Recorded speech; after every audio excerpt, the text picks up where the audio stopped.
السلام عليكم ورحمة الله تعالى وبركاته. يا أحلى متتبعات، نتمنى يا ربي نلقاكم هذا الفيديو في أحسن الصحة وفي أحسن الأحوال. سمحوا لي بزاف كنغبر عليكم شوية. المهم جيت نجاوب غير واحد، هذا الفيديو درته غير قصير باش نجاوب واحد الأخوات وواحد الإخوان سولوني على النوعيه ديال الطحين اللي كنخدم بها. كما كتعرفوا انا راه كندير الخبز ديال درهم. واحد السيد سولني على الخبز ديال 3 دراهم، ما عرفتش واش السيده ولا السيد اللي سولني على الخبز ديال 3 دراهم. انا ما كنديرش خبز ديال 3 دراهم، كندير غير الخبز ديال درهم. لا غير. قلتوا لي واش كديري النخاله، واش كديري القمح، اشنو كديري في الخبز؟ انا كندير فيه غير الفورص صافي. انا الخبز كندير خبز ديال درهم، كندير فيه غير الفورص، مره كنقرص بالتشيشه، مره كنقرص بالنخاله. اما بالنسبه للطحين كل مره على حساب اللي كنلقى عند مول المحل كنجيبو، يعني ما عنديش شي دقيق معين. المهم حاليا كان عندي هذا هو اللي كان عندي دابا، هو اللي عجني به.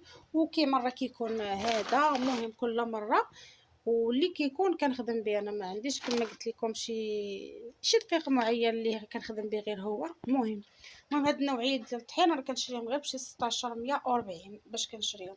بالنسبه واحد الاخت قالت لي ملي كتقرصي الخبز فاش كديري؟ ضروري كندير في الشاريو. هذا هو الشاريو ديال الخبز، راه كلشي كيعرف. من دابا انا راني محيده منه الطاوات. هذا الشاريو ديال الخبز راه هو كبير عندي انا هنايا، حاطه فيه الخمسات، ما كنت كنسوس هاد البلاصه.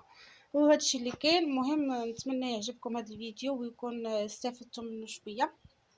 والله ييسر الجميع يا ربي ويسهل علينا وعليكم.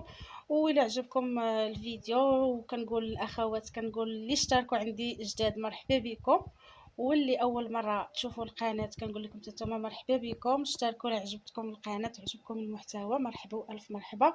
واي تساؤل على الخبز ولا على المسمن، مرحبا والف مرحبا.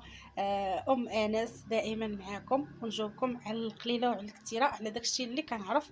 ومع السلامه. وكيف ما كتشوفوا هنا دابا انا راني رامي غنبدا نرمي في الخبز.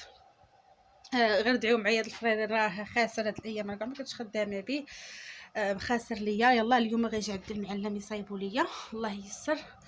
ايوا الله يعاونكم ونهاركم مبروك ومع السلامه.